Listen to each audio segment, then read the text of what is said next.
Imagino que en los diferentes, para las diferentes tareas que ustedes han realizado en R, imagino que quizá ya tienen un poco de experiencia realizando algunos análisis y seguramente han tenido que importar librerías o paquetes de R, ¿no?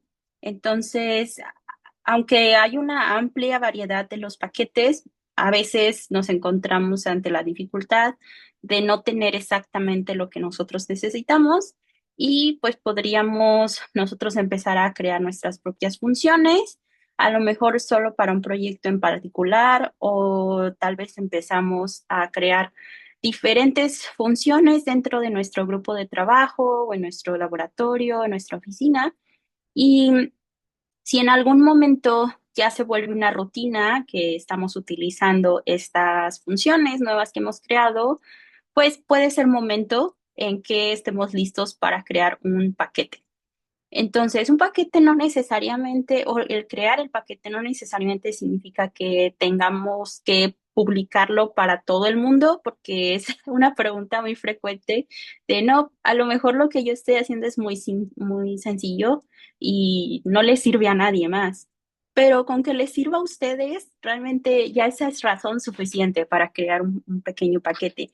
O puede ser que también las funciones que ustedes han creado les pueda servir a sus compañeros de trabajo. Entonces, igual el compartir código es mucho más fácil si está pues ya como que agrupado y generado como en una forma de paquete que los demás solo puedan importar en lugar de estar cargando quizá todo el código de las funciones que hemos escrito. Entonces, crear un paquete no necesariamente significa que vamos a cambiar al mundo de R o que es algo súper novedoso. Realmente puede ser algo muy sencillo. Entonces, no se sientan intimidados ante la idea de escribir su paquete. Entonces, ¿cuáles son los primeros pasos? Bueno, primero les quiero compartir, creo que en la lista de los requisitos del repositorio de GitHub les compartí algunos paquetes que ustedes debían instalar porque ellos nos ayudan justamente a crear también nuestros paquetes. Hay algunas herramientas que ya se han desarrollado que facilitan mucho la creación de los paquetes y todo lo que la estructura de un paquete representa. Entonces, uno de estos paquetes que se han desarrollado es UseThis. En caso que no lo hayan instalado, UseThis lo pueden descargar desde CRAN. Entonces, si utilizan install.packages, pueden instalarlo desde ahí. Y también el otro paquete que vamos a estar utilizando mucho hoy se llama BioCDs. Este necesitan descargarlo desde BioConductor. Entonces les voy a mostrar muy brevemente cómo los pueden instalar en caso que todavía no los tengan, porque los vamos a utilizar en toda la sesión de hoy.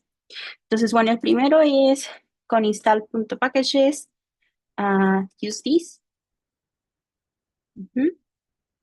Entonces, bueno, en mi caso yo ya lo tengo, entonces no lo está descargando, pero si ustedes no lo tienen, por favor, instálenlo. Y luego el otro es desde BioC Manager con install, pedimos BioCilis. Y bueno, aquí lo podemos dejar corriendo un ratito en caso que no lo tengamos instalado. Entonces, creo que yo ya tengo todo. Ajá, ok, perfecto. Entonces yo ya lo tengo. Y luego, solo para la primera parte, si ustedes desean, pueden instalar este paquete. Es muy chiquitito, solo lo vamos a usar una vez, pero pues, por si en el futuro les sirve, vamos a utilizar este paquete que se llama Available y ese también, si recuerdo bien, viene desde CRAN. Entonces, igual con install.packages pedimos Available. Bueno, ¿qué es lo primero que vamos a hacer? Primero, vamos a revisar si el nombre que estamos pensando en utilizar para nuestro paquete está disponible o no, porque como les contaba, ya hay una amplia variedad de paquetes desarrollados actualmente y puede ser que el nombre que a nosotros se nos está ocurriendo utilizar ya exista. Entonces, en ese caso, no lo vamos a poder reutilizar. Y una forma de buscarlo, pueden ustedes solo googlearlo. Si ustedes solo entran a Google y ponen el nombre que están pensando utilizar, Probablemente les va a dar algunas respuestas, pero pues ya existe una función que nos ayuda justamente a evaluar si existe o no. Entonces, pensando que el nombre que yo le voy a dar sería tal cual, mi paquete, pero ustedes pueden utilizar otros ejemplos. Vamos a correr esto en R. Y bueno, aquí lo que sucedió es que me abrió muchas ventanas. Bueno, de hecho en este caso no fueron tantas. Hay veces que abre muchas ventanas, como 8. En este caso solo abrió como 3. Entonces, bueno, perdón por todo como el spam que tiene aquí alrededor, pero lo que hace básicamente esta función es que va a entrar al navegador y va a buscar todas las cosas posibles que pudieran estar relacionados con la palabra que ustedes están utilizando. Primero va a tratar de buscarlo en las fuentes, digamos, más oficiales, que sería CRAN y Bioconductor. Esas son como las primeras dos fuentes en las que va a buscar. Si ahí no existe, que es algo bueno, no se ha publicado un paquete con ese nombre, si ahí no existe, lo que va a hacer es que va a empezar a buscar en Wikipedia y luego también va a evaluar si la palabra que ustedes están utilizando está relacionada o pudiera ser una abreviación de una palabra más grande o de una frase.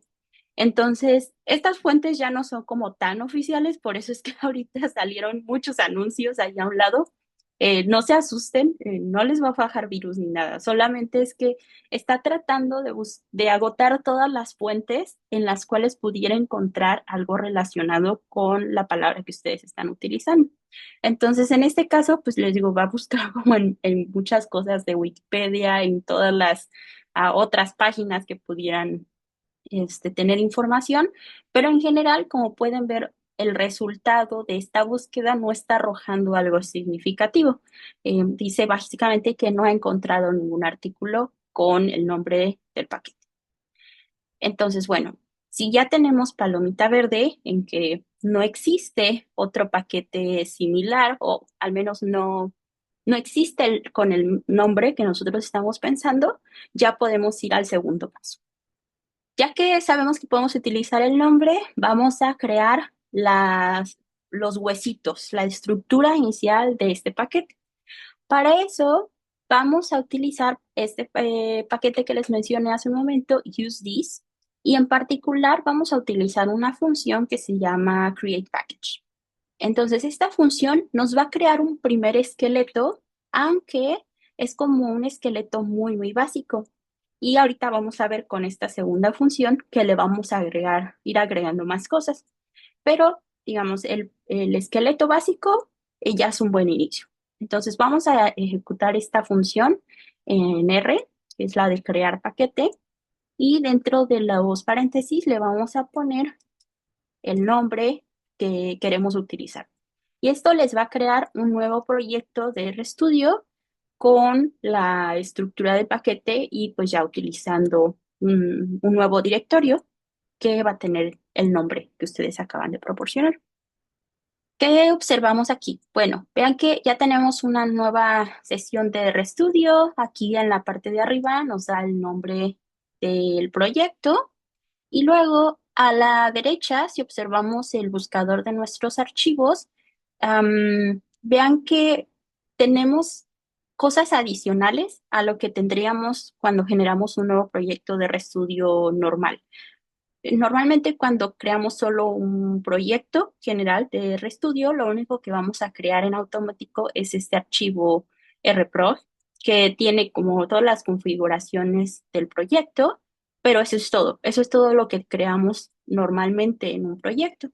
Entonces aquí ya tenemos archivos adicionales que en un momento vamos a explorar, pero primero vamos a añadir un poco más de estructura. Entonces, esta es la estructura básica. Y luego, si quizá ustedes piensan enviar este paquete en algún momento, o aunque no lo piensen enviar, pero al menos quieren crear la estructura oficial de un paquete que sería público, yo les sugiero mucho que independientemente de a dónde lo pensaran mandar, si es a CRAN o a Bioconductor, utilicen esta función o esta estructura que nos proporciona BioCDs, aunque este paquete viene de Bioconductor y está diseñado para crear la estructura de un paquete que va a ser sometido a Bioconductor, realmente tiene muchas similitudes con las estructuras de un paquete que va hacia CRAN. Entonces, yo realmente le sugiero, ya que no hay como que otro paquete tan parecido a este, tan am, que nos ayude tanto como este paquete, realmente yo les sugiero que lo utilicen, aunque ustedes no piensen publicar el paquete. Solamente es porque nos va a dar una guía muy entendible, muy fácil de entender, para poder crear la estructura que necesitamos. Entonces, desde BioCities vamos a utilizar Use BioC Package Templates. Vamos a correr esta función. Esto ya lo vamos a hacer dentro del nuevo proyecto que creamos. Entonces, si ustedes tienen una sesión general de RStudio, esta ya la podemos cerrar y nos quedamos solamente con la sesión del paquete que acabamos de crear. Entonces, vamos a ejecutar esta función y nos va a abrir varias pestañas. Vamos a ir navegando a través de todos estos pasos. Básicamente, esto nos va a guiar a través de todos los pasos que debemos realizar. Entonces, bueno, lo primero que nos dice es necesitamos instalar algunas cosas, pero esto ya nosotros lo tenemos. Ya tenemos, por ejemplo, a BioC Manager, Available. Entonces, bueno, esta ya la cumplimos. Si ustedes lo desean, también BioC es un paquete que proporciona estilo en el código. Entonces, esto nos ayuda a homogeneizar la forma en que escribimos el código. No es obligatorio utilizarlo, pero sí es muy, muy recomendado. Entonces, si no lo tienen, lo pueden ir instalando. Para los ejemplos que vamos a utilizar el día de hoy, tal vez no veamos muchas diferencias en el código, pero pues si ya ustedes están planeando en después practicar y generar sus paquetes, sí les sugiero que lo instalen. Y veamos, bueno, después siguieron los pasos que ya realizamos, que es correr la función available, luego crear la estructura básica con use this, después crear los templados. Entonces, el paso 1 ya lo completamos, es lo que acabamos de hacer. Vámonos al paso 2. Aunque igual, este paso es muy, muy, muy recomendable. Ahorita lo vamos a realizar. Em, pero no es obligatorio. Ustedes podrían trabajar en la creación de su paquete de manera local, es decir, solo en su computadora. Pero lo más probable es que crear el paquete nos va a tomar tiempo y es muy recomendable que se utilice un control de cambios, una herramienta de control de cambios. Aunque esto no es como tal parte de la sesión de hoy, solo les cuento rápido. Hay plataformas y herramientas que nos ayudan a realizar un rastreo de los cambios que realizamos en nuestro código. Una de las herramientas más comunes es GitHub. Les voy a mostrar, si vamos hacia nuestro buscador, nos vamos a github.com. Aquí ustedes deben crear una cuenta. De hecho, si no la tienen, les sugiero que la hagan para que podamos realizar el siguiente ejercicio. Entonces, en la página principal, bueno, una vez que ya hayan hecho su cuenta, ustedes pueden explorar los diferentes repositorios que son como carpetas en las que van a ustedes poder poner su código. En este caso, nuestro proyecto o nuestro repositorio de GitHub va a ser similar o va a ser básicamente el mismo contenido de este folder que estamos creando en este momento en nuestra computadora. Y la ventaja es que si nosotros enviamos los cambios, es como una herramienta en la nube donde nosotros podemos subir el código, ya sea de manera privada o pública, es decir, el repositorio se puede hacer visible a todo el mundo o pueden ustedes solo mantenerlo para ustedes, es decir, de manera privada. Pero lo importante es que cada vez que ustedes hagan cambios aquí en su proyecto de RStudio, en su paquete, deben ustedes enviar esos cambios hacia esta plataforma de la nube. Y lo que es bastante de ayuda es que después ustedes van a tener todo el rastreo de cambios. Aquí les voy a mostrar un ejemplo. Este es un paquete y aquí tenemos todo el rastreo de cambios que se le han hecho a este repositorio, es decir, a nuestro proyecto entero. Y podemos rastrear archivo por archivo qué es lo que hicimos. Por ejemplo, si nosotros nos vamos aquí, podemos observar qué código agregamos. En este caso, la sección verde son las líneas que se han agregado a este archivo y la sección en rojo es lo que eliminamos. Y además ustedes pueden agregar una descripción sobre los cambios que realizaron en ese momento. Entonces vean que, por ejemplo, aquí se arregló un problema de código, ¿no? Y aunque ustedes piensen que solo es para ustedes, realmente es de mucha ayuda tener este control de cambios porque puede ser que ustedes creen una primera versión del paquete y funcione, pero después, quizá en unos meses, van a agregarle más cosas o quizá algo ya no funcionó muy bien o se dieron cuenta que hay un error. Entonces, es de bastante ayuda tener este rastreo sobre los cambios que se han realizado. Bueno, entonces regresando un poquito, lo que vamos a hacer ahora en la creación de los paquetes es que vamos a conectar este proyecto que acabamos de crear en nuestra computadora con una cuenta de GitHub. Y vamos a ejecutar esta línea que les debe aparecer en el archivo número 2, porque recuerden que al nosotros crear un proyecto de RStudio, se genera en automático este archivito que se llama rprog, donde contiene las configuraciones del proyecto. Pero cuando ustedes quieran someter este paquete para revisión, ese archivo no es parte de no es parte de los archivos que ustedes deben someter. Entonces, le vamos a pedir a esta herramienta de JIT que hace el rastreo de los cambios que ignore a este archivo. Entonces, no va a estar haciendo el envío de este archivo hacia la nube, sino que este solamente va a vivir en su computadora. Después, si corremos esta línea, use this, use JIT, entonces nos va a ayudar a incluir estos archivos que ya creamos en el rastreo para conectar con GitHub. Entonces aquí nos está diciendo que está agregando algunos archivos ocultos hacia el gitignore, porque estos no los vamos a necesitar en ese repositorio de la nube, y que hay algunos archivos a los que no les hemos hecho un commit, que en el mundo de GitHub, commit significa que los cambios que ustedes han realizado ya los quieren, ya se quieren comprometer con esos cambios. Entonces, ya es algo que quieren que la herramienta de Git rastre. Entonces nos está preguntando si está bien que haga ese commit, que nos comprometamos con esos cambios. Le vamos a decir que sí. En mi caso es la opción 3.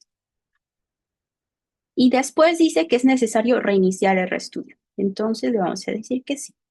Muy bien, entonces, una vez que reiniciamos la sesión de RStudio, quizá en el pasado no hice esta observación, pero si alguien no ha corrido esta parte, va a notar que en su sesión original, en el proyecto original de RStudio, no les aparecía una pestañita aquí que se llama JIT.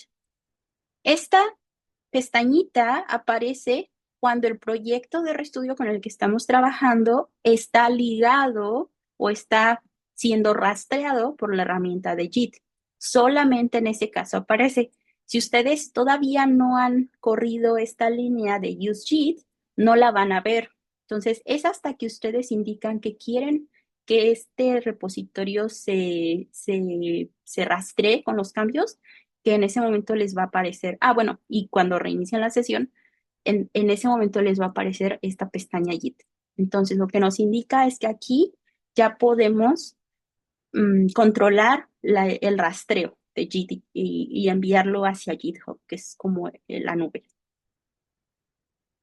Después, el siguiente paso es que la rama en la que vamos a trabajar, vamos a crear una nueva rama. Si ustedes observan, la rama default se llama master, pero necesitamos crear una nueva rama que es la de desarrollo, porque en la rama master es solamente donde vamos a publicar como las versiones oficiales de nuestro paquete, a los que se le llaman release. Y luego siempre vamos a tener en paralelo una versión de desarrollo donde podemos arreglar errores o podemos incluir nuevo código, pero no queremos que la versión, digamos, que ya funciona o la versión oficial se afecte, al menos no de manera inmediata. Es hasta que ya estemos seguros que la nueva versión de nuestro paquete está lista para hacer la nueva oficial, que mandamos estos cambios hacia la rama master.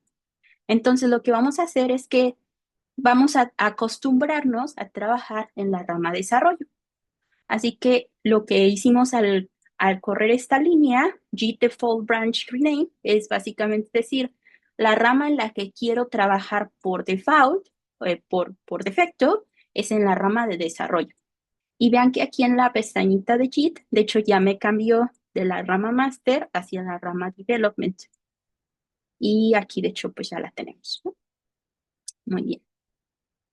Ahora sí, ya vamos a conectarlo con GitHub. Si ustedes nunca han conectado su sesión de RStudio con GitHub, probablemente van a necesitar hacer un token. Entonces, hoy desafortunadamente no me puedo detener a esos pasos porque si no nos come el tiempo. De por sí creo que ya me estoy tardando. Pero tenemos un video sobre cómo trabajar con GitHub. Entonces, si ustedes no pueden crear este paso de conectar con GitHub hoy, no se preocupen, de nuevo, pueden crear su paquete de manera local por ahora. Si ustedes no están familiarizados con esta parte, después de que terminemos la sesión de hoy, pueden ir a ver ese otro video para que ya tengan todo instalado y todo configurado para poderse conectar con GitHub. ¿Ok? Entonces, bueno, aquí estas indicaciones son en caso que necesitemos hacer un token y en caso que necesitemos configurar nuestras credenciales. También hay una manera de hacerlo manual, aunque eso es como en extremo, en casos extremos. Ahora sí, ya vamos a correr, usar GitHub. Entonces, de nueva cuenta, nos está diciendo, hay unos cambios que se hicieron en automático. Nosotros por ahora no hemos tocado ninguno de estos archivos, pero cuando estamos ejecutando estas funciones, se están haciendo algunos cambios automáticos. Entonces, por ejemplo, aquí dice que hubo un cambio en el archivo description. Entonces, vamos a decirle que sí, que queremos que también lo integre. Aquí le damos en recargar. Entonces, lo que pasó es que me envió esta, este folder que yo tengo en mi computadora con la estructura básica del paquete, ya me la envió hacia la nube y ahora en mi usuario de GitHub ya tengo un nuevo repositorio con exactamente la misma información. Es como que hizo una copia de la información de mi computadora, pero ahora ya vive en la nube y los cambios que yo mande hacia esta nube ya van a ser parte del rastreo de los cambios en mi código. Ustedes pueden ver que aquí ya existe un archivo description y contiene algo de información. En este archivo básicamente lo que vive es información sobre el nombre del paquete, la descripción del paquete, cuál es la versión que se encuentra en este momento.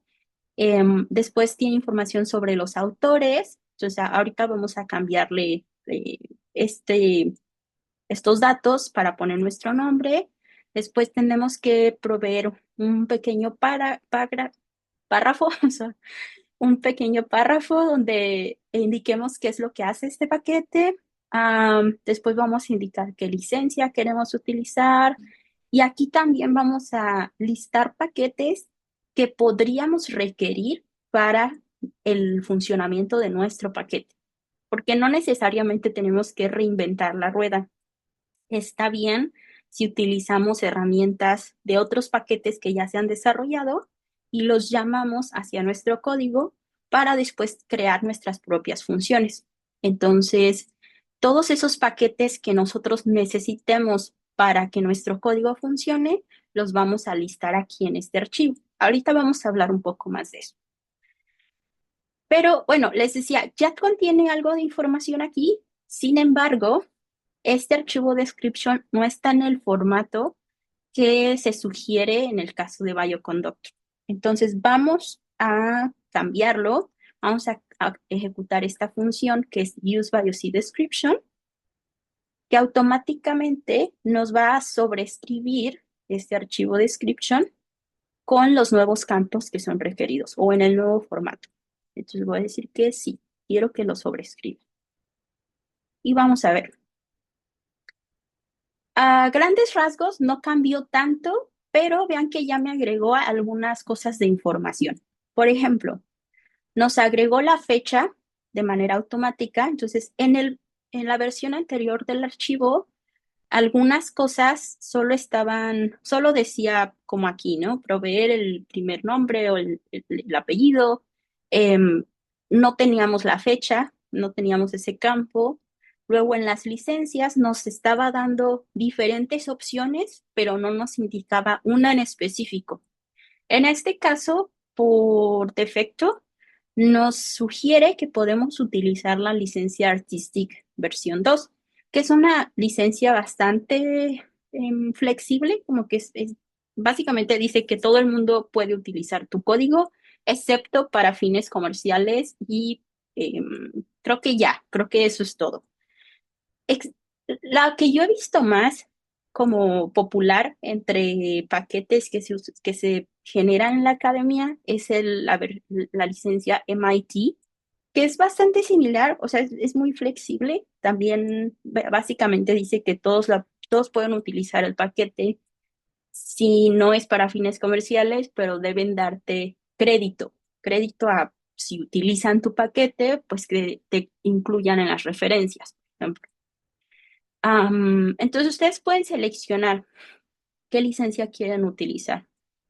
Y luego también nos creó ya una sección que es cuál es cuál es el repositorio o en dónde vive el código de mi paquete.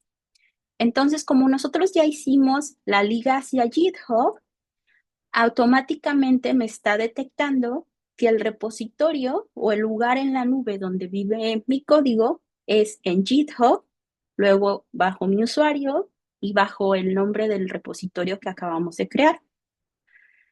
Am, Luego, para hacer reportes sobre posibles errores en su paquete, lo cual está bien, no se preocupen si reciben alguna sugerencia o reciben eventualmente algún reporte porque alguien encontró un error. Eso pasa todo el tiempo, en verdad, no se sientan mal. Todos los desarrolladores recibimos reportes de que algo no funciona, pero está bien porque podemos mejorar. Entonces, hay un lugar oficial para los paquetes que son de Bioconductor, donde ustedes pueden enviar o preguntar sobre cosas que no están funcionando. Se sugiere que lo hagan bajo esta liga que es Support Bioconductor y luego van a colocar el nombre de su paquete. Esta liga va a funcionar una vez que ya esté publicado su paquete.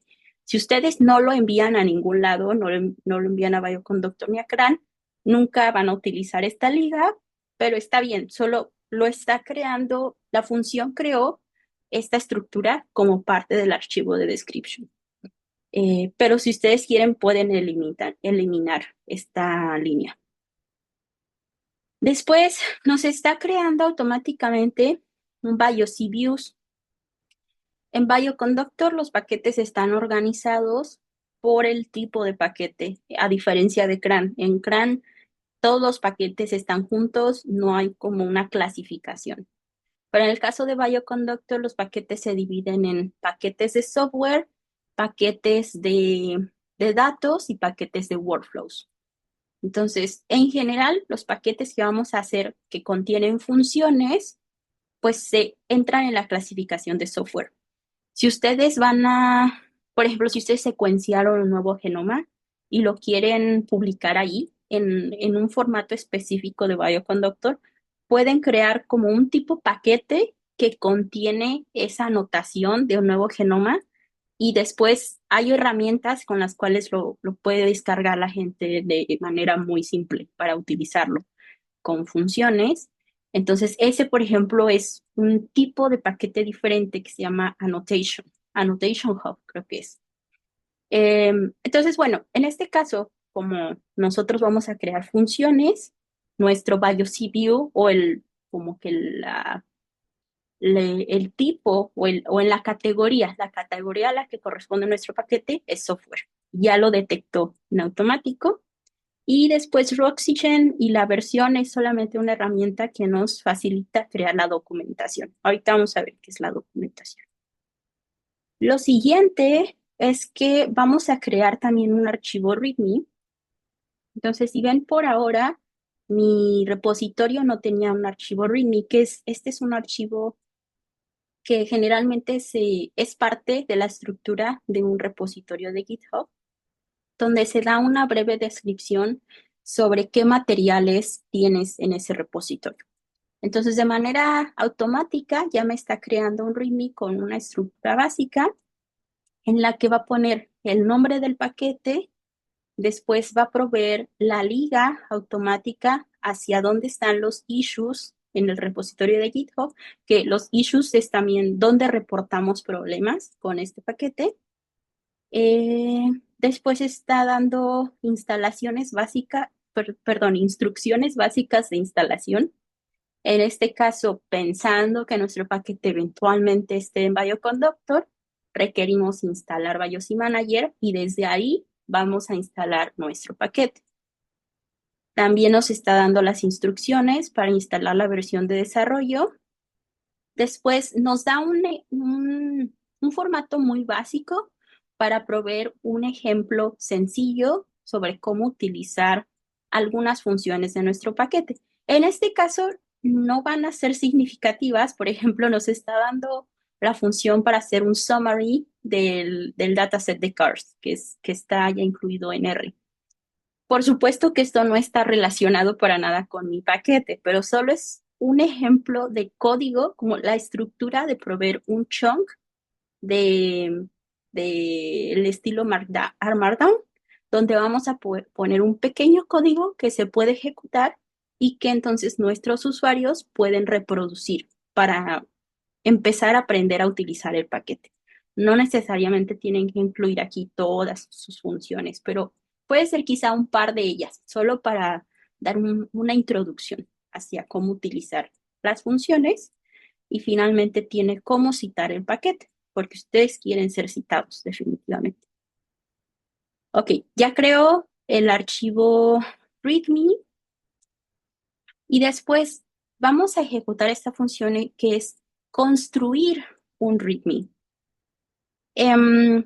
Hay una pequeña diferencia entre este ARM Markdown y luego dentro de, creo que es de la sección man, va a haber otro README chiquito. No, déjenme ver. SMD. Hay otra carpeta. Ah, no, aquí está, solo que no lo había visto. Se hizo otra versión que es el MD. Entonces, déjenme abrir de nuevo el ARM Markdown.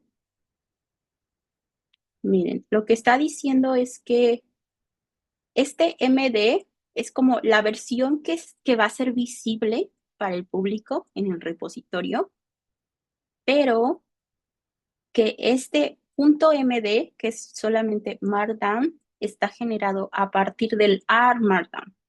Entonces, debemos modificar este archivo R Markdown en caso que queramos hacer cambios y luego cada vez que terminemos de modificarlo, tenemos que ejecutar esta función de nuevo, que es la de construir el README, es decir, construir el archivo que va a ser visible para todos.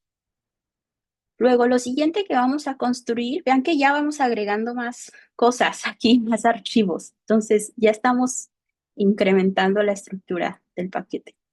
Lo siguiente que vamos a crear es un archivo que se llama news. Este archivo es también de tipo Markdown, entonces pueden utilizar la misma sintaxis. Y este archivo nos sirve para hacerle saber a nuestros usuarios qué cambios hubieron de manera general, qué cambios hubieron entre una versión y otra de nuestro paquete. Por supuesto que aquí no es lo mismo, no es al nivel de detalle como los commits del GitHub. En el GitHub, si le cambiamos una coma, lo va a detectar y lo va a poner como un commit. En este caso, más bien es describir cambios significativos. Entonces, ¿qué cosas podemos poner? Por ejemplo, si arreglamos un error, si agregamos nuevas funciones, si cambiamos argumentos dentro de nuestras funciones, si removimos funciones, también necesitamos hacerles saber.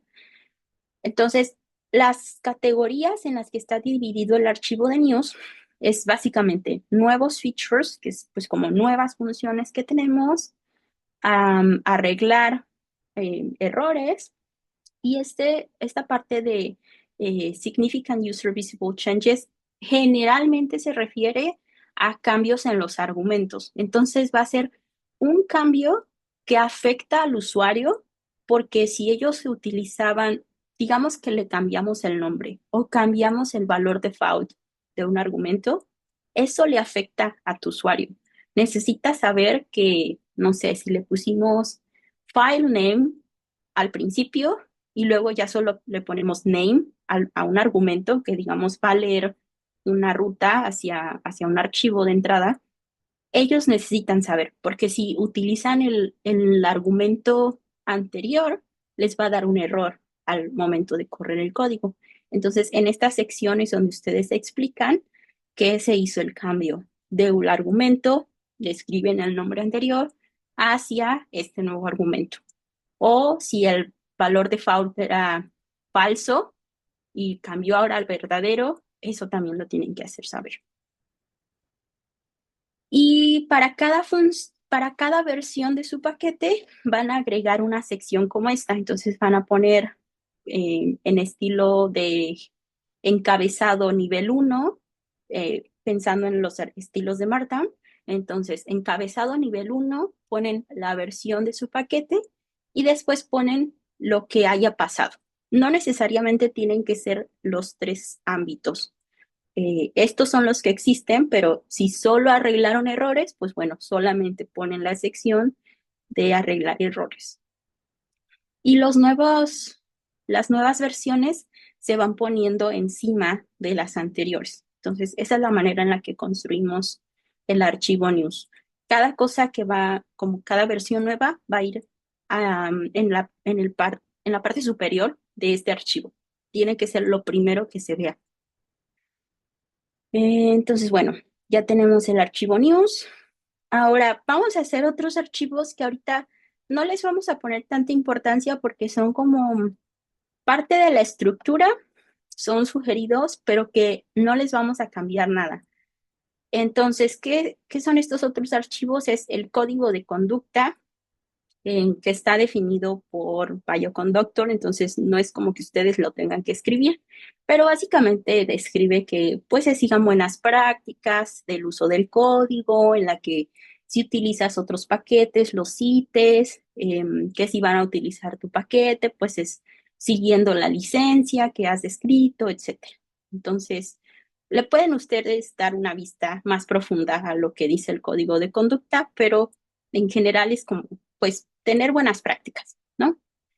Después hay una guía de contribución, que es básicamente decirles a sus usuarios cómo pueden contribuir código a su paquete, cómo pueden obtener ayuda, cuál es una forma de describir los errores, porque es muy común que la gente dice, tengo un error, pero no te ayudan a ayudarlos, porque solamente dicen, corrí esta línea y me da error o no funciona. pero ni siquiera te describen qué tipo de dato estaban usando, o sea, qué tipo de dataset, si corrieron pasos anteriores, exactamente qué mensaje de error les dio o cuál versión del paquete están usando, porque a veces los errores pueden ser debidos a que no tienen instalada la versión más reciente. Entonces, si algo cambió y están siguiendo una guía más reciente, pero con código viejo, puede ser que no funcione. Entonces, debemos pedirles a los usuarios que nos den una cierta información para poder ayudarlos a solucionar los errores y para que nosotros también podamos entender qué está pasando. Entonces, este issue template es eso, es nada más decirles, ok, si me vas a reportar un error, explícame esto y esto y esto. Esta es la información que necesito para poder ayudarte. Este también es como un templado creo que este es para contribución también, y luego el archivo o el templado de la cita, donde ustedes van a indicar cómo se cita este paquete. Entonces, vamos a crear estos archivos, aunque les digo que estos no los vamos a modificar. Ok, el único que sí vamos a modificar es el del citation, porque si no, más adelante nos va a dar un error. Entonces, me parece que aquí en el title necesitamos darle, por ahora, esto está diseñado para que si eventualmente publican un artículo que haga referencia a este paquete, aquí pueden agregar los datos de la revista, pero por ahora, al menos el título necesitamos ponerle algo, que si no, dejarlo vacío nos va a dar un error después. Entonces, solamente le voy a poner el nombre del paquete que estoy usando, pero pueden modificarlo después. Le vamos a dar solamente un formato adicional hacia el AR Markdown. De esto no se preocupen mucho, solo es como un formato para que se vea más bonito, como para que indique, eh, podemos configurar de muchas maneras los AR Markdown, pero les puede dar algunas métricas, por ejemplo. Les puede también decir cuál es la versión del paquete que es en la que se construyó ese AR Markdown. Entonces, estos ya son como cosas muy, muy, muy específicas. No se preocupen por ahora. Por ellas solo los vamos a generar. Y una cosa muy bonita de usar los repositorios de GitHub cuando estamos construyendo paquetes es que se pueden hacer como revisiones o simulacros sobre cómo funciona su paquete en diferentes sistemas operativos. Entonces, se podrán imaginar que pues nosotros tenemos una computadora con un sistema operativo, solo estamos trabajando o en Windows o en Linux o en una Mac, y es poco probable que tengamos varias computadoras con los diferentes sistemas operativos.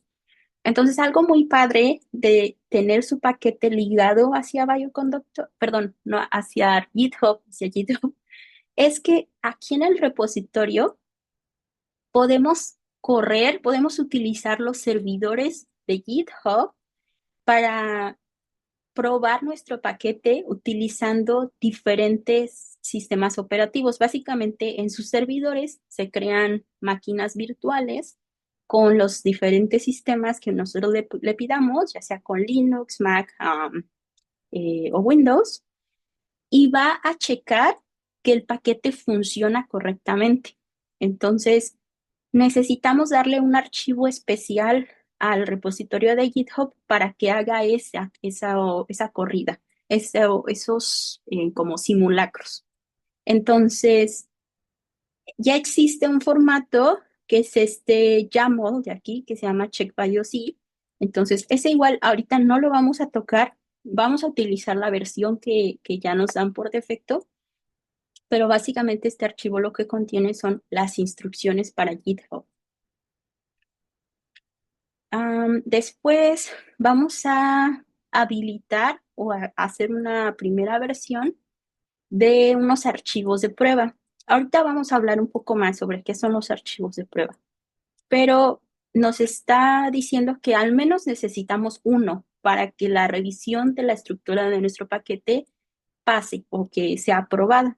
Entonces, en este momento, bueno, les cuento rápido. El archivo de prueba Es como proveer un código muy simple que les ayude a saber si la función que ustedes crearon funciona como esperaban.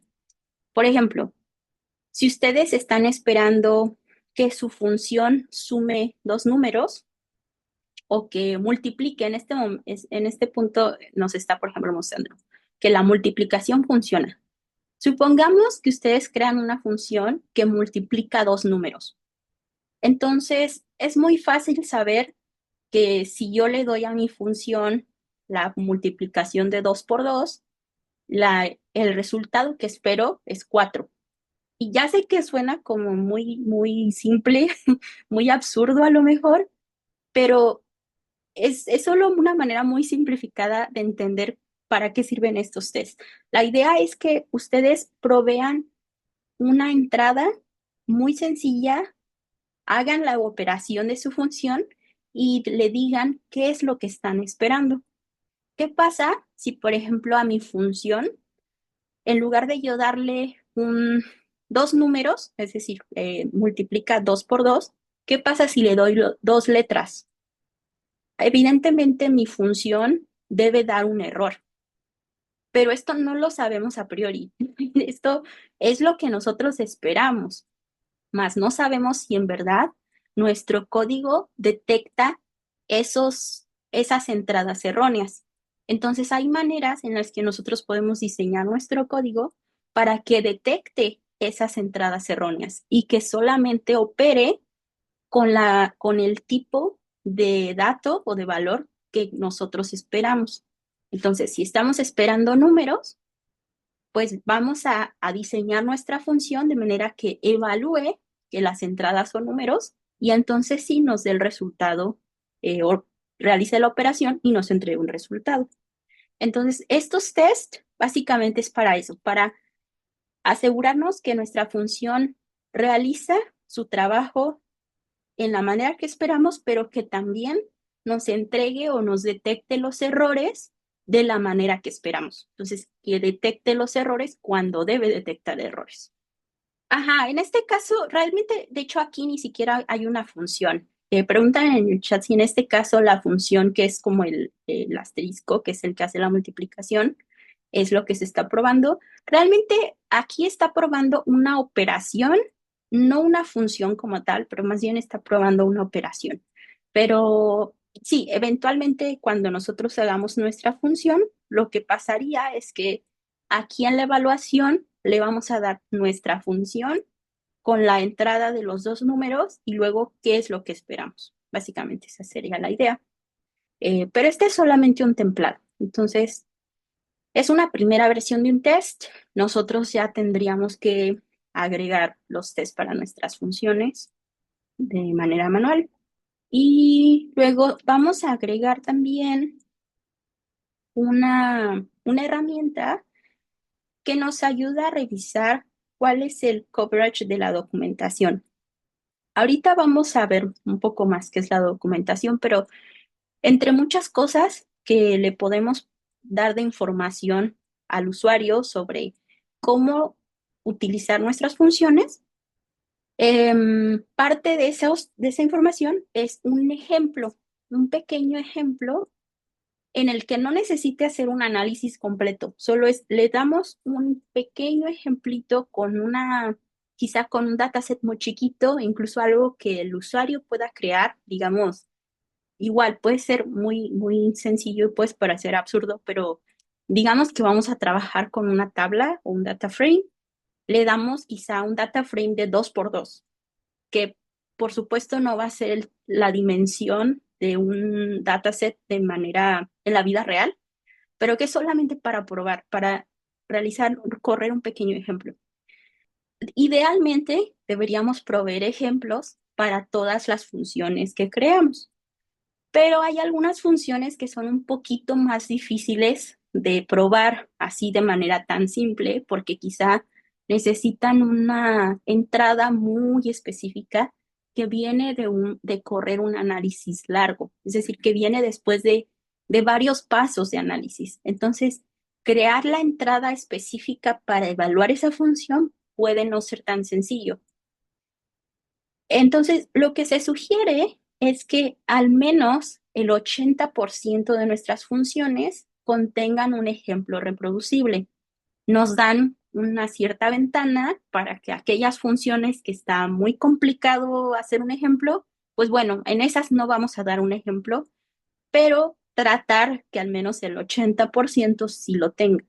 Entonces, este coverage básicamente lo que evalúa es que revisa todas las funciones que tienen en su paquete y va a revisar cuántas de ellas tienen un ejemplo reproducible y cuántas no. Entonces, para eso nos sirve el coverage. Y como hemos agregado diferentes archivos, vamos a reconstruir el README. Recuerdan que el, el README.md se construye a partir del Markdown, entonces vamos a reconstruirlo nada más para agregar la información de las últimas líneas. Y ahora el siguiente archivo que vamos a agregar es una viñeta. Entonces, una viñeta, básicamente darle a nuestros usuarios un flujo de trabajo completo, sencillo, pero lo más completo posible para demostrar cómo se usa nuestro paquete. Entonces, esto básicamente es como hacer un tutorial, es como darles un tutorial en el que les van a proporcionar todos los datos que sean necesarios para correr este código.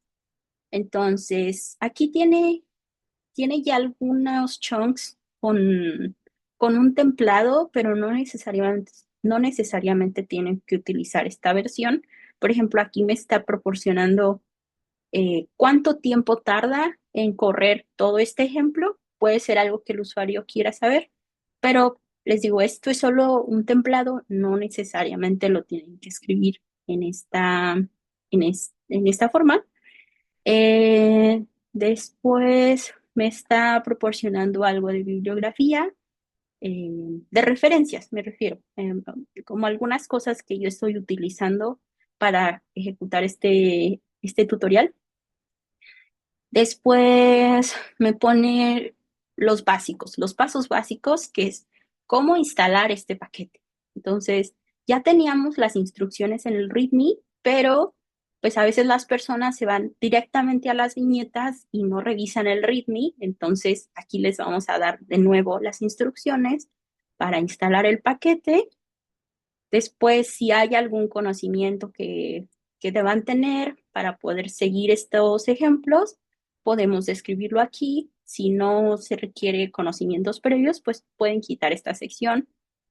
También nos está diciendo cómo pedir ayuda, cómo citar el paquete y luego un inicio rápido hacia nuestro paquete. Entonces, bueno, lo primero que el usuario tendría que hacer es cargar el paquete, que recordemos que ya lo tiene instalado, y a partir de aquí le podemos agregar el código. Entonces, eh, creo que aquí no me está dando más código, pero básicamente después de este library, aquí es donde ustedes podrían ya poner los ejemplos, como todo un flujo, una serie de pasos en las que se pueda utilizar, en las que se pueda demostrar de la mejor manera cómo utilizar su paquete. La idea de una viñeta es que muestren tantas funciones de su paquete como sea posible. No necesariamente tienen que ser todas, porque a lo mejor algunas funciones trabajan juntas para entregar un cierto resultado y luego otras funciones de su paquete son parte de otro flujo de trabajo para una aplicación diferente. Entonces, al menos deben crear una, pero pueden crear varias. Entonces, por ejemplo, en una viñeta pueden demostrar cómo usar un cierto grupo de funciones de su paquete para este fin o para este análisis y luego hacen otra viñeta para demostrar cómo utilizar las otras funciones. De nuevo, usar un GitHub Action es solamente las configuraciones para hacer ciertos chequeos automáticos en nuestro repositorio de GitHub. Entonces, se crean archivos YAML, que de hecho, este ya lo habíamos hecho, pero no sé si quizá hay como algo que me sobreescribió seguramente en el YAML de Check BIOS.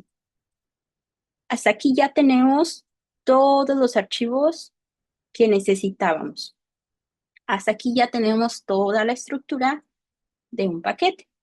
Y a partir de aquí, el paso que sigue es empezar a crear nuestras funciones. Pero antes que empecemos a modificar el código, hay que mandar todos estos archivos nuevos que creamos hacia GitHub. Entonces, ¿cómo lo hacemos? En la pestaña de Git, vamos a primero hacer el commit. Entonces, seleccionamos esta casilla de las dos palomitas. Después, vamos a seleccionar todos nuestros archivos, los agregamos a los cambios que queremos comprometer y luego escribimos un mensaje.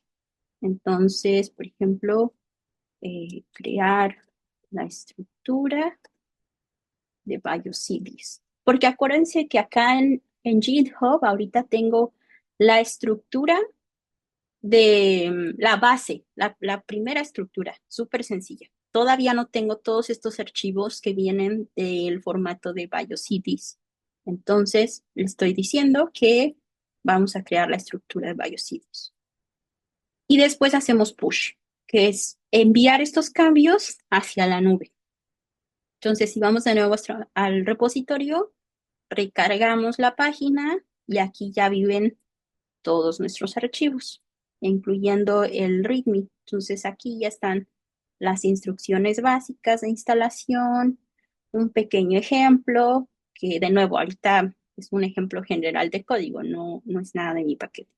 La cita, código de conducta y luego cosas para ayudar con el desarrollo. En caso que quieran revisar, por ejemplo, más sobre el coverage o más sobre cómo funciona el BioC-Check. Y bueno, y aquí también noten que me apareció un circulito que ahorita está en café. Este circulito lo que me está diciendo es que los checks automáticos, que son estas máquinas virtuales, están corriendo y están evaluando que la estructura de mi paquete o que el código que tengo en este momento funciona. De momento, pues no tengo funciones como tal. Entonces, solamente va a revisar que la estructura básica está correcta. Entonces, vean que aquí ya tengo los diferentes sistemas operativos. Está el de Linux, el de Mac y el de Windows. Y se va a tardar ahí un ratito en correr. Entonces, lo que esperamos es que todo funcione y eventualmente, si todo salió bien, nos va a poner una palomita verde. Y si no, nos va a poner una tachita, pero después podemos ir a revisar qué fue lo que falló. Entonces, cada vez que nosotros enviemos cambios hacia nuestro repositorio, esas máquinas y esos chequeos van a correr de nuevo y eso nos va a ayudar también a asegurarnos que el código que eventualmente subamos a este repositorio funciona. Porque a veces puede ser que el código funciona bien en un sistema operativo, pero no en otro. Y a veces es porque las, los paquetes no se instalan correctamente en un sistema operativo y en otros sí. Entonces, bueno, ya hacer el debug de los errores que nos dan estas máquinas es como otra aventura, pero es parte del desarrollo de los paquetes. Entonces, regresando a nuestro repositorio, ya lo que nos queda por hacer es ahora sí empezar a crear funciones. Después de todo esto, después de toda esta hora de solo configurar nuestro folder, ya podemos empezar a crear código. ¿Cuáles son buenas prácticas para escribir funciones? La sugerencia al escribir una función es que el nombre que le vamos a dar sea corto, pero a la vez descriptivo, porque si no es muy difícil que los usuarios recuerden o incluso nosotros mismos las funciones que vienen de nuestro paquete. Entonces, se recomienda que comiencen con un verbo que refleje qué es lo que su función hace. Por ejemplo, si Si es para leer un tipo de archivo, quizá ustedes recuerdan las funciones de read.csv o read.table. Fíjense que todas ellas empiezan con el verbo, que nos indica qué es lo que hace, que es leer el archivo, o las que son para escribir los archivos, exportar la información, ¿no? Como write.csv, write.table. Entonces, empezar con el verbo que describe de manera general qué hace su función es la forma más recomendada para generar el nombre, y a partir de ahí, pues hay que de nuevo agregar una segunda palabra que nos diga, ok, voy a leer o voy a escribir, pero ¿qué voy a escribir o qué voy a leer? Entonces ahí ya podemos referirnos quizá al formato o al tipo de dato, o si es para generar a lo mejor una gráfica, pues generalmente le queremos poner plot y luego una segunda palabra, no sé, como plot histogram o plot bar plot, algo así, ¿no? Y si vamos a utilizar varias palabras, que es lo más común, utilizar em, el guión bajo es lo más recomendado, aunque ahora ya es más común, ya se está aceptando más, que se use la combinación de mayúsculas y minúsculas. Honestamente, a mí me sigue gustando más el separarlo con el guión bajo, porque siento que facilita al ojo humano la lectura del nombre de la función. Si ustedes comparan la lectura de este nombre contra este, donde tengo exactamente la misma información, solo que en este caso estoy utilizando la separación de mayúsculas y minúsculas. Vean que sí lo puedo leer, porque justamente la mayúscula me indica dónde está la palabra, pero siento que esto es más fácil, como que a nuestro ojo nos ayuda más. Pero las dos formas son correctas, entonces eh, ya es más aceptado utilizar mayúsculas y minúsculas. Lo que sí no está tan recomendado es que pues no indiquemos qué es lo que estamos haciendo. Por ejemplo, si utilizamos abreviaturas, es difícil que el usuario entienda de manera sencilla qué es lo que va a hacer la función. Por ejemplo, aquí es biopsy sit. A lo mejor sí como que refleja citation, que es lo que quiero representar en este ejemplo, pero no es tan obvio. Entonces, es mejor utilizar las palabras completas. Traten de que el nombre de su función sea tan corto como sea posible, pero sin poner en riesgo la claridad de lo que va a hacer, porque también no queremos así un nombre enorme, ¿no? Pero lo más corto posible, lo más conciso, pero que dé la suficiente información. Ahora, respecto a la estructura de la función, para los que no han creado funciones, la estructura básica, voy a hacer aquí, voy a abrir un nuevo script de R. Entonces, las funciones de nuestro paquete se van a escribir en scripts eh, como los que utilizamos todo el tiempo, terminan en punto .r, y se van a guardar automáticamente en esta carpeta de la estructura que se llama R. Entonces, para crear un archivo y que automáticamente se guarde aquí, vamos a utilizar useThis del paquete useThis, use R. Ujú. Y aquí le vamos a poner el nombre del archivo, pero que muy frecuentemente es también el nombre de la función. Eso ayuda mucho el que el script donde van a crear la función tenga el mismo nombre de la función, ayuda después mucho a saber en dónde vive, porque cuando ya tenemos muchos archivos, muchas funciones, si nada más le ponemos como función uno o función 2 o algo así, pues no sabemos dónde está la función que queremos localizar. Entonces, cuando la queramos actualizar, va a ser más difícil encontrarla. Entonces, es recomendable, si su paquete no es tan grande, es recomendable hacer un archivo por función, y en caso que su paquete ya sea muy grande, pueden pueden agrupar todas las funciones relacionadas a un mismo fin en un mismo script de R aquí en esta carpeta. Por ejemplo, si ustedes tienen muchas funciones o varias funciones que son para generar gráficos y luego tienen a lo mejor otro grupo de funciones que son para estadísticas y otro grupo de funciones quizá para filtrar los datos, algo así. Si ya es como mucho, una lista muy grande, lo que pueden hacer es poner todas las funciones que estén relacionadas con hacer gráficas en un script, en un solo script. Pero bueno, por ahora le vamos a poner el mismo nombre al archivo que como se va a llamar la función. Entonces déjenme nada más checar. Ah, subset hitmap. Es como, es el que voy a utilizar ahorita. Entonces, ustedes pueden también crear de manera manual un R script, un script normal de R y luego guardarlo, pero lo bonito de esta función es que ya saben dónde debe vivir.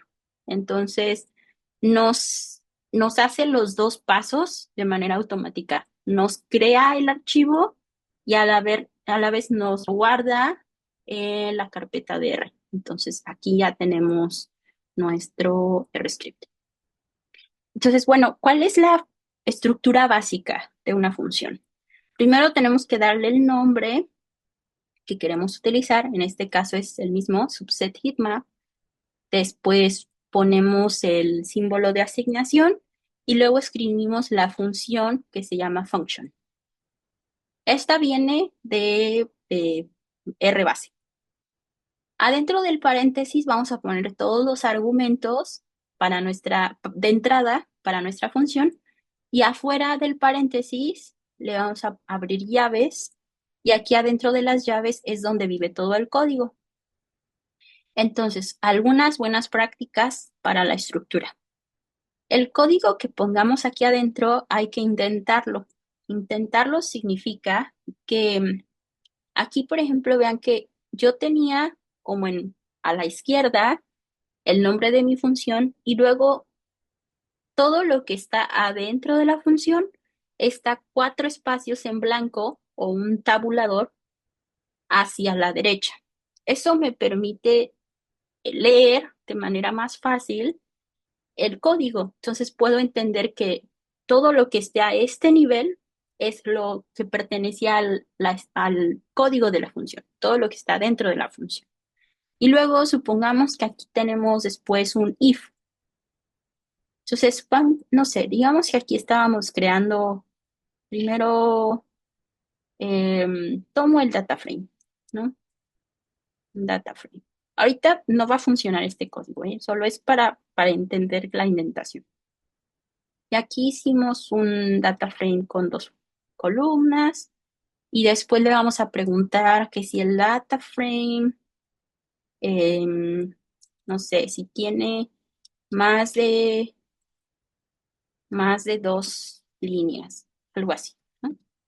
El código que ahora vive adentro de este if, que es un condicional, lo vamos a mover de nuevo cuatro espacios hacia la derecha o un tabulador y aquí ya vamos a poner, no sé, imprime el data frame, algo así, ¿no? La idea es que con estos espacios, si los removemos, el código va a seguir funcionando, pero es una buena práctica tener este arreglo del código porque nos facilita la lectura. Y recuerden que aunque hagamos una primera versión de nuestro paquete, es muy probable que después tengamos que regresar a leer nuestro código. Entonces, facilitémonos la vida a nosotros mismos y pues arreglemos desde el principio todo el código para que no sea más sencillo ir a corregir errores o después implementar más código, ¿no? Lo otro es que es bueno agregar comentarios para separar las secciones importantes. Ahorita yo sé que esta función es muy simple y ni siquiera funciona, ahorita no tiene código realmente que vaya a funcionar, pero solo como ejemplo. Por ejemplo, aquí le voy a decir que es crear el data frame. Estoy creando secciones, ¿no? Luego, evaluar las dimensiones del data frame, algo así. Y aquí imprimir el resultado. Yo sé que al principio es muy sencillo acordarnos para qué es cada línea y puede ser muy obvio que pues si aquí estoy utilizando la función data frame, pues es porque voy a crear un data frame, ¿no? O si aquí estoy utilizando un if, es muy obvio. En este momento puede ser muy obvio, pero si en 6 meses regresamos a leer nuestro código, hay cosas de las que ya no nos vamos a acordar para qué las hicimos. Entonces, poner estos comentarios es de verdad muy útil, aunque pueda parecer exagerado, pero en verdad que ayuda mucho. Y luego la otra recomendación es que, como les decía, podemos hacer el llamado a funciones que ya existen. Eso está totalmente bien. Y se recomienda utilizar esa sintaxis de poner el nombre del paquete, dos puntitos, y luego el nombre de la función. Es como lo que he estado haciendo todo este tiempo al ejecutar los diferentes pasos para crear la estructura, porque vean que en esa manera me evito cargar todo el paquete solo para utilizar una función. Algo que definitivamente queremos mantener al mínimo es los paquetes que tenemos cargados al mismo tiempo, porque entre más paquetes tengamos cargados, más probabilidades hay de tener conflictos en el sentido de funciones que tienen el mismo nombre, pero que vienen de diferentes paquetes. Entonces, utilizar la sintaxis de paquete, dos puntitos, no solamente evita que tengamos que cargar todo el paquete solo para usar una función, sino que también da claridad para especificar de qué paquete viene esa función. En caso que exista otro paquete con esa función. Entonces, a veces yo me he encontrado en la situación donde tengo que arreglar código de otra persona y por supuesto yo no sé qué es lo que estaba pensando esa persona cuando diseñó la función. Y si no me dicen de cuál paquete importaron la función, pues yo me imagino, porque a lo mejor yo estoy familiarizada con ciertos paquetes, me imagino que viene de este paquete y resulta que no funciona, que los argumentos ni siquiera son los mismos. Y entonces tengo que andar ahí googleando a ver cuántos paquetes tienen una función con ese nombre y manualmente estar probando las diferentes opciones. Entonces, de nuevo, traten de facilitar la vida para ustedes y para sus colaboradores. Entonces, si supongamos que antes de imprimir el data frame queremos, por ejemplo, filtrar, digamos que con dplayer queremos hacer un filter de este data frame y solamente queremos las líneas que son, no sé, supongamos que aquí hay como peso mayor a 50, algo así, ¿no? Y esto lo vamos a guardar de nuevo en el data frame. Entonces, bueno, aquí voy a modificar, es filtrar el data frame por peso y luego ahora sí imprimir el resultado, ¿no? Entonces aquí vean que ya estoy especificando esta función, viene de este paquete y después voy a agregar este paquete a mi lista de dependencias, que son los paquetes que necesito llamar para que mi paquete funcione. Entonces, vamos ahora sí a generar un código que funcione. Voy a copiar este código. Si ustedes tienen las diapositivas, también lo pueden copiar directamente, porque sé que no nos da tiempo de escribirlo a mano. Entonces, observemos este código. Bueno, lo podemos ejecutar solamente para entender qué es lo que va a pasar. Aquí estoy haciendo el llamado hacia un paquete que es para hacer heatmaps muy bonitos, que se llama Complex Heatmap. Y después estoy haciendo el llamado hacia la función heatmap de este paquete, creé una matriz con números aleatorios y tres líneas, y le estoy diciendo que me genere un heatmap con los valores aleatorios y le dé un título a la leyenda que es valores. ¿Ok? Entonces me da esto. Este es su código normal, ¿no? Todavía no es una función. Entonces ya voy a empezar a convertirlo ahora en una función. Lo que vamos a hacer es básicamente reemplazar esta pequeña parte del código donde hago el llamado y voy a crear una función, ahora sí que se llama subset heatmap.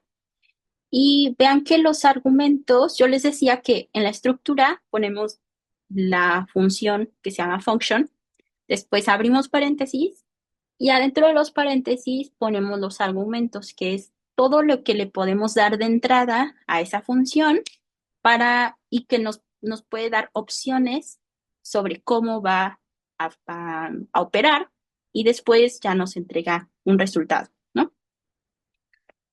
Entonces, lo que yo le estoy pidiendo aquí a la función es un primer valor x, que ahorita no sé qué es x, pero bueno, estoy pidiendo un x. Después estoy pidiendo que me pueden proporcionar unas ciertas mediciones y unos ciertos grupos. Entonces, estoy ya asumiendo que este X debe ser algo organizado por mediciones y grupos. Y después adentro, lo que está pasando, o cómo va a operar esta función, es que se va a crear un subgrupo o una versión más pequeña de este X, que es una matriz. ¿No? O sea, ahorita no lo he descrito, pero es una matriz. Voy a crear una versión pequeña de esa matriz al seleccionar solamente ciertos renglones y ciertas columnas, ¿no? Entonces es lo que tengo es lo que tengo en la información. Acá cuando definí los nombres de las líneas y los nombres de las columnas, le estoy diciendo que sea medición 1, 2, 3, 4, o en este caso son letras, y el grupo A, B, C, D, etcétera, ¿no? Entonces yo puedo hacer una versión pequeña, por ejemplo, solamente quiero los grupos A, B, C y D. Y luego solamente quiero las mediciones también A, B, C, D, ¿no? O A, B, C, D, algo así. Y después ya me va a generar el nuevo heatmap. Esa es la idea de esta función. Entonces, yo puedo correr el código para crear la función. Y después la manera en la que va a operar es que proporciono el nombre de la función, subset heatmap, y luego le doy como entrada mi matriz. Y si no le doy nada de mediciones, pues básicamente me va a dar todo, ¿no? O sea, todas las columnas y todos los renglones. Ok, ¿qué cosas? Díganme, por favor, pueden abrir sus micrófonos o pueden ponerlo en el chat. ¿Qué cosas ven aquí que se podrían mejorar? ¿Qué cosas como que no les gustan tanto? Dicen, bueno, este código funciona, ya lo probamos, pero como que está medio feíto. ¿Qué le podemos mejorar?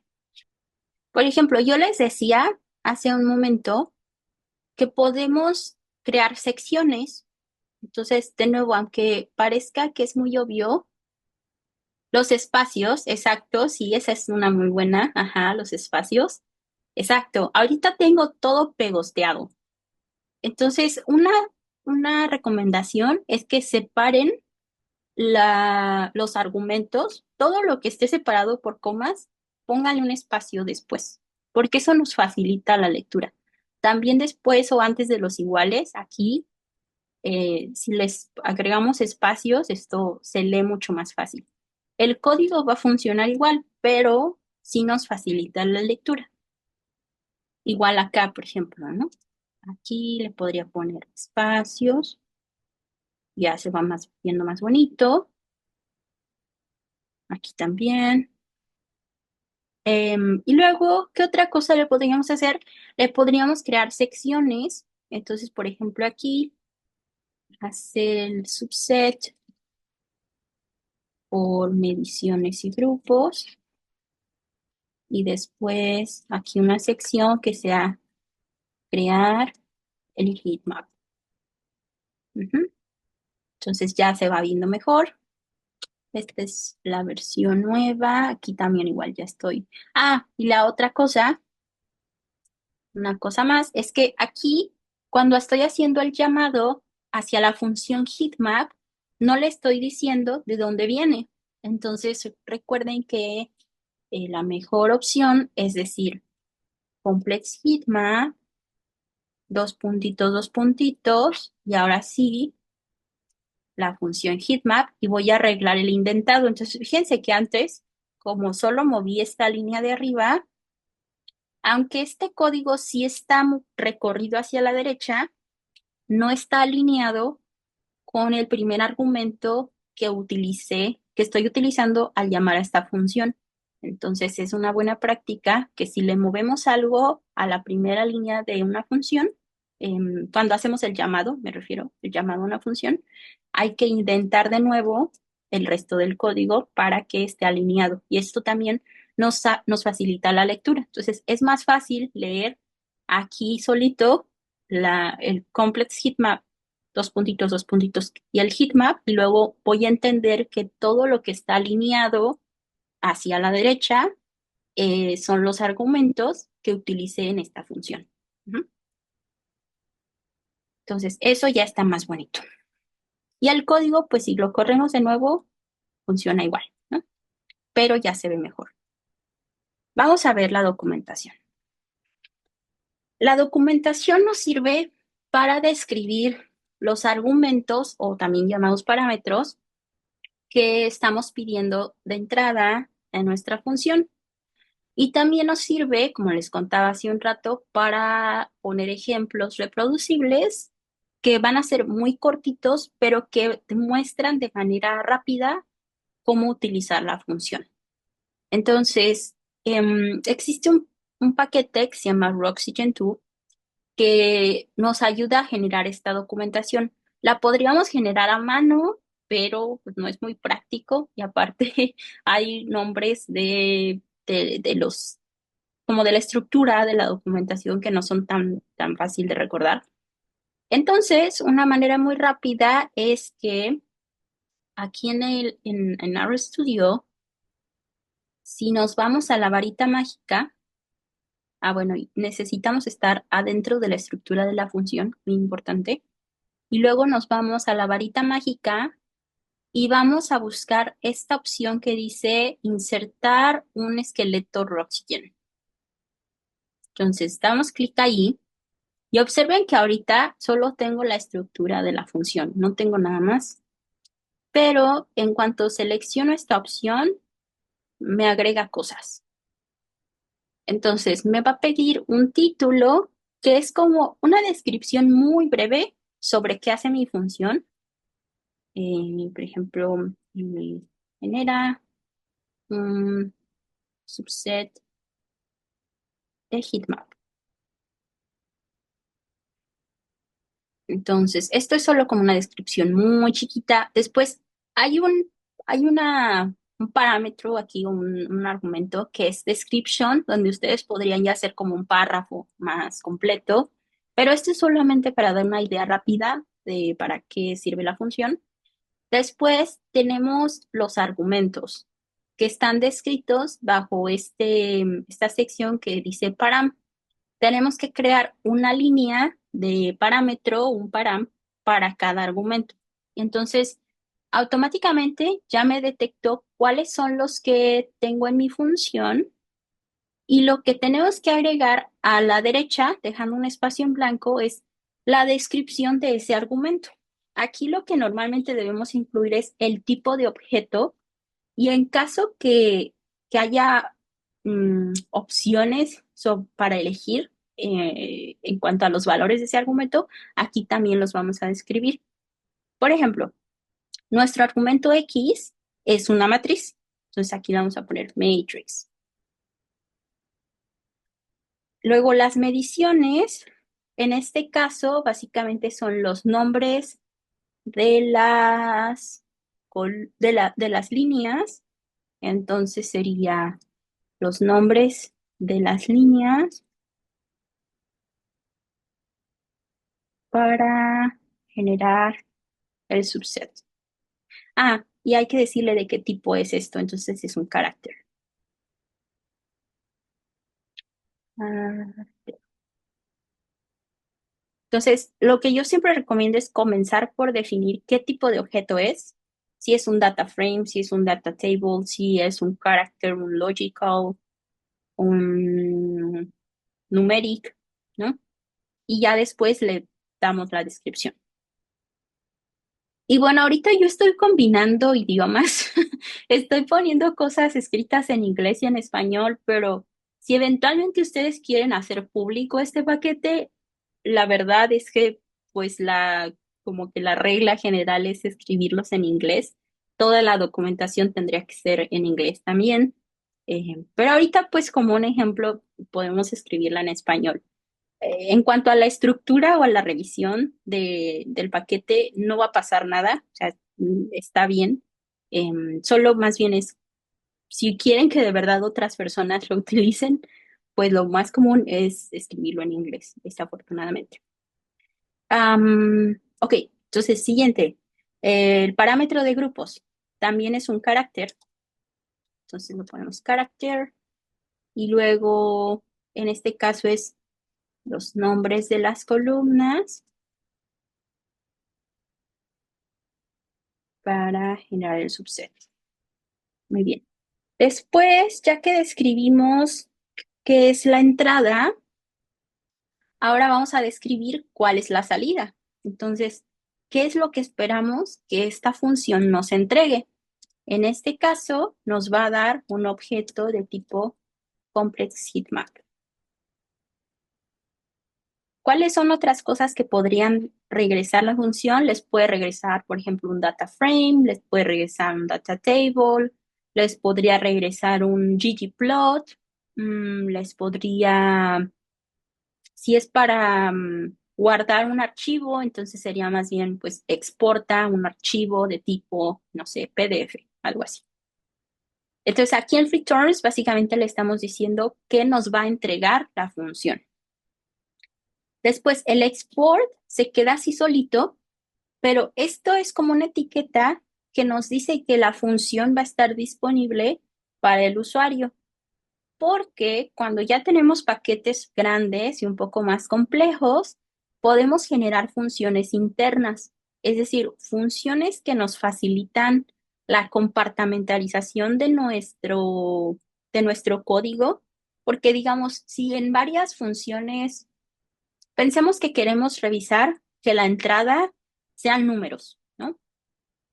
Entonces, si en todas nuestras funciones, o digamos en el 50% de nuestras funciones, tenemos que hacer ese chequeo, esa evaluación, pues quizá no es tan eficiente repetir en 50% de mis funciones la evaluación de que las entradas son números y si no son números, entonces dame un mensaje de error. Em, a lo mejor detén la función en ese punto. O sea, ese código que va a servir para evaluar las entradas, podríamos ponerlo en una función chiquita, interna, y luego llamarla como parte de nuestras funciones que ya son visibles al usuario. Entonces, si no le ponemos esta etiqueta, si le quitamos básicamente este renglón, lo que va a pasar es que va a detectar automáticamente esta función como interna. Eso significa que nuestros usuarios no van a ver esta función, va a ser como que no existe, pero nosotros sí podemos llamarla como parte del código de las otras funciones dentro del paquete. Espero no confundirlos mucho. En resumen, solo es el export es para identificar las funciones que el usuario puede usar. Y las que no tengan esta etiqueta, solo el desarrollador del paquete las puede usar, pero no los usuarios. Básicamente esa es la diferencia. Y después tenemos una sección de ejemplos. Entonces, tenemos que hacer una nueva línea abajo de los ejemplos y aquí vamos a poner un código pequeño para poder utilizar esta función. Entonces, lo que voy a hacer es que me voy a traer este código que tenía arriba, excepto por el library, ese no.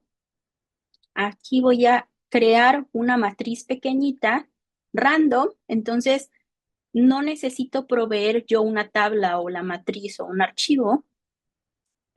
Cada usuario puede generar de sí, puede generar de manera rápida esta matriz de ejemplo, luego tener las columnas y los renglones, y después voy a correr la matriz, voy a correr la función, perdón.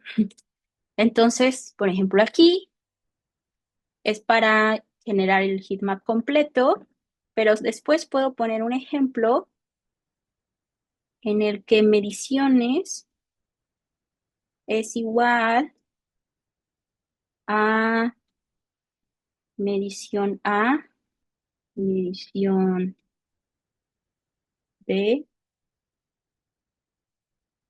medición C. Vamos a tratar de correr este código. A ver qué pasó aquí. Por alguna razón no me está dando el nuevo resultado, pero debería darme un heatmap nuevo. Creo que no puse aquí la salida, pero bueno, debería darme un heatmap más chiquito. No sé por qué aquí no está. A lo mejor solo está cargando todavía. Voy a, de hecho, copiar este código completo, que es para generar una un, un heatmap con un subset. Entonces, este va a ser parte de los ejemplos. La idea es que aquí demos ejemplos reproducibles en los que no necesitemos compartir un dataset, un archivo, y con el que se pueda demostrar cómo funciona, cómo podemos utilizar la función. Ok, estas son las secciones básicas, pero hay más cosas que se pueden meter en la documentación. Por ejemplo, ahorita nosotros sabemos que adentro estamos haciendo el llamado hacia Complex Heatmap. Eso significa que ya tenemos una dependencia y esas dependencias se tienen que declarar. Entonces, antes de dar el returns, aquí lo que podemos hacer es abrir un campo que se llama import from. Y aquí, como nos muestra en la sintaxis, tenemos que dar el nombre del paquete y la función específica que estamos llamando de ese paquete. En nuestro caso, el paquete es complex heatmap y luego la función es heatmap. Y entonces aquí ya le estamos diciendo, estoy utilizando un paquete externo a mi paquete y estoy en particular cargando esta función porque esta lista, si no declaramos cuáles son los paquetes que estamos llamando, los usuarios podrían no tenerlos instalados. Este paquete no es algo que todo el mundo instale, ¿no? Normalmente instalas a lo mejor Matrix o ggplot, por ejemplo, o el Tidyverse, pero este paquete pues es como algo que no todo el mundo conoce. Entonces tus usuarios podrían no tenerlo instalado y si tratan de ejecutar esta función, les va a dar error, que va a decir que no tienen instalado el paquete complex heatmap o que no, de hecho les va a decir que la función heatmap no existe. Pero pues sus usuarios tal vez ni siquiera entiendan de dónde viene esta función. Entonces, declararlo aquí nos ayuda y les ayuda a los usuarios a saber qué cosas tienen que instalar para poder utilizar nuestro paquete. Muy bien, entonces, una vez que ya terminamos de escribir la documentación, que es toda esta información sobre la función, tenemos que crear un archivo de ayuda. Ustedes probablemente han usado este signo de interrogación y, por ejemplo, si queremos calcular el promedio. Al usar el signo de interrogación les despliega una ayuda, ¿no? Aquí, que les describe cuáles son los argumentos, qué tipo es, luego les va a dar lo de los ejemplos. Este archivito se va a crear basado en esta información que nosotros acabamos de proveer, pero pues no se crea así mágicamente solito. Lo que tenemos que hacer es, utilizando el paquete DevTools y luego la función document, va a tomar esta información y nos va a crear un archivo que es como en un manual de esta función. De hecho, está dentro de la carpeta manual. Y esto es lo que ahora sí vamos a poder ver como ayuda. Entonces, ¿cómo lo vemos ya reflejado? Bueno, ya que hicimos la documentación, ahora tenemos que construir nuestro paquete.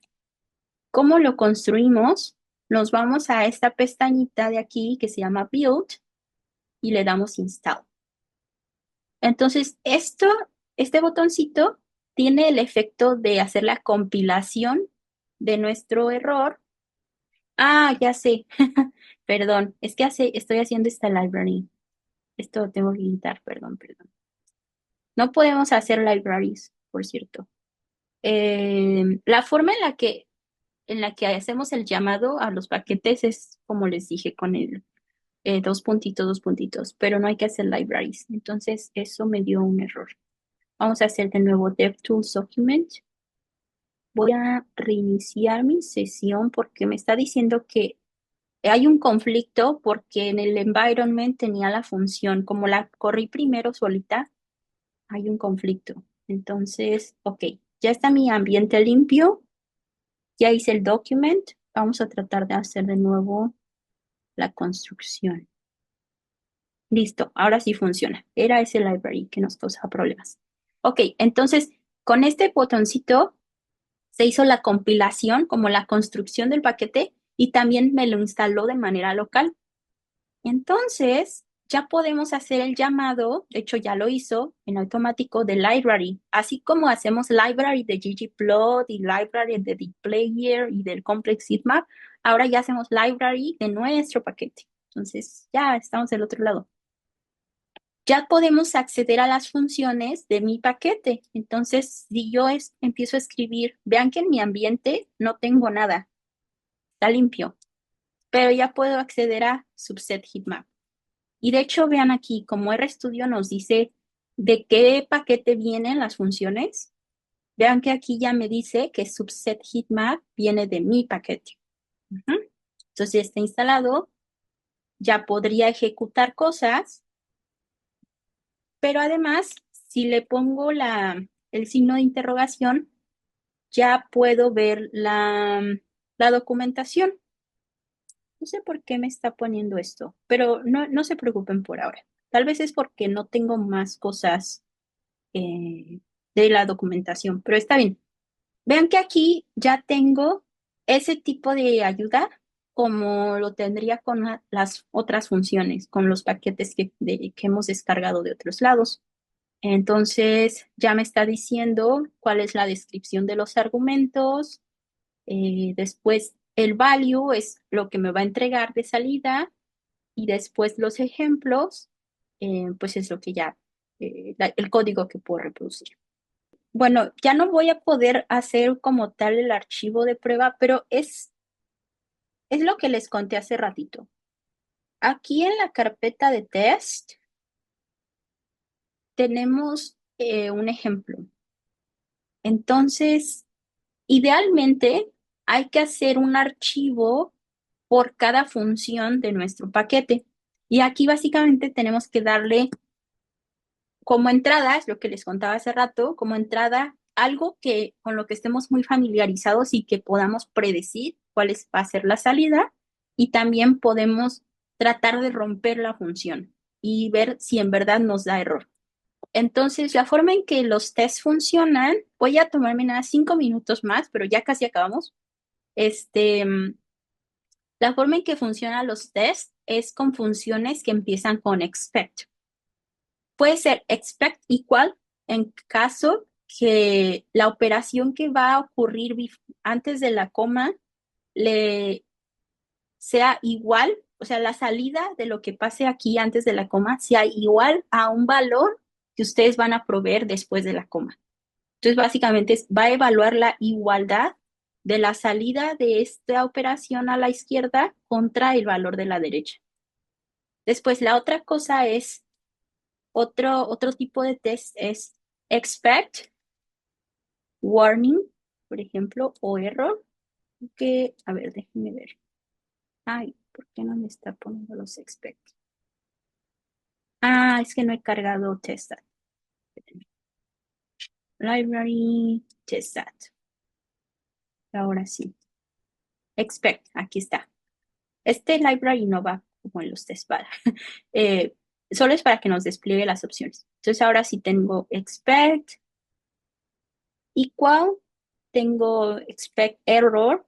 Entonces este es para tratar de romper la función cuando nosotros esperamos que se rompa. En este caso, si yo trato de darle, en lugar de un expect equal, le digo espera un error cuando pongo A por B. Entonces, esta función solita no me, espérenme, le pongo uno por dos. Ajá, exacto. Vean que si yo le doy dos cosas que sí son posibles, no va a haber un error, ¿cierto? Yo sé que es como un poco confuso porque es como diseñarlo en la manera opuesta. Cuando yo uso expect error, es porque espero que lo que adentro está pasando me dé un error. Y si me da un error, entonces todo está bien. O sea, el punto es que hay un error cuando yo lo espero. Pero si lo que está pasando adentro funciona, es decir, no me da un error, entonces esta evaluación no está funcionando como yo lo espero. No sé si es como claro. El punto es que ustedes deben saber cuándo esperar fallas. En este caso, en la multiplicación, si yo trato de multiplicar dos letras, por supuesto que espero que eso no funcione. Ese es el punto, ¿no? Que cuando yo no quiero que funcione, cuando yo espero que no funcione, pues en verdad no funcione. Porque imagínense que yo trato de multiplicar dos letras y que sí me dé un número, que sí me dé un resultado, pues eso no está bien. O sea, algo en el código, algo en la función, digamos, que me hace la multiplicación, no está bien diseñado porque el multiplicar dos letras no debe funcionar. Esa es como la idea atrás del expect error. Y bueno, es tardado, muy tardado diseñar los archivos de prueba, pero es muy útil porque cuando ustedes le hagan un cambio a su paquete, esto les va a ayudar a detectar que el paquete en general funciona de la misma manera o sigue funcionando como lo esperan. Entonces ya no tienen que ustedes manualmente correr de nuevo los ejemplos de las funciones, sino que automáticamente les va a avisar cuando algo se rompió. Ujú. Para eso sirven los tests.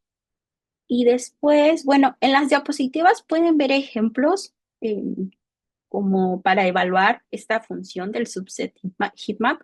Ahorita ya no las voy a poder correr, pero la idea en general es esa, que podemos generar diferentes pruebas para evaluar los argumentos de las funciones y cómo es que nuestra función está operando. Después les decía lo de la viñeta, que esto igual ya creamos una primera versión, ya lo que nos faltaría es actualizarla. Les voy a regresar esto como estaba antes. En nuestra viñeta, vamos aquí a las viñetas. Por ejemplo, lo que podríamos hacer es agregar un nuevo chunk de R y poner de nuevo este código. Y aquí podemos describir, crea un dataset sencillo. Y entonces solamente tenemos hasta aquí, hasta la creación de la matriz. Y después tenemos otra sección que es genera el heatmap completo. Entonces aquí no estamos dando ningún subset, solo es el generar el heatmap con toda la matriz. Y después crea, ahí, crea un subset usando los nombres, de hecho esto lo voy a poner como texto, usando los nombres de las columnas y líneas. Ujú. Entonces, la idea de la viñeta es que este código se va a ejecutar y nos va a ayudar a mostrar cuáles son las salidas reales de nuestra función, ¿no? O sea, es tratar de mostrar un caso real de aplicación. Esa es la idea de la viñeta. Cuando ya ustedes tienen paquetes fabricados o si ustedes descargan un paquete de Bioconductor, por ejemplo, pueden desplegar la viñeta usando Browse Vignettes y luego el nombre del paquete. Déjenme ver si en este caso me lo despliega. No, me sigue dando este error, pero no entiendo muy bien por qué. Pero bueno, en general, esta viñeta después se va a convertir como en una paginita que ustedes pueden desplegar como en un buscador, ¿no? Donde se va a ver no solamente el código, sino también la salida de ese código. Esa es la idea.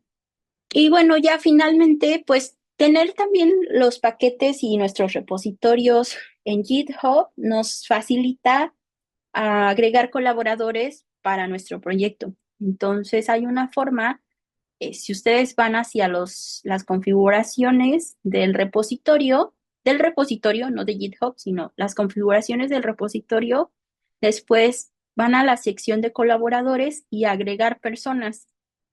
Van a necesitar el nombre de usuario de GitHub de su colaborador y le van a enviar una invitación. Entonces, eso es muy bonito porque ya pueden trabajar en equipo para generar y hacer más grande este paquete y desarrollar el paquete, ¿no? Entonces, esa es otra ventaja de tener su código en GitHub. Y eso sería todo.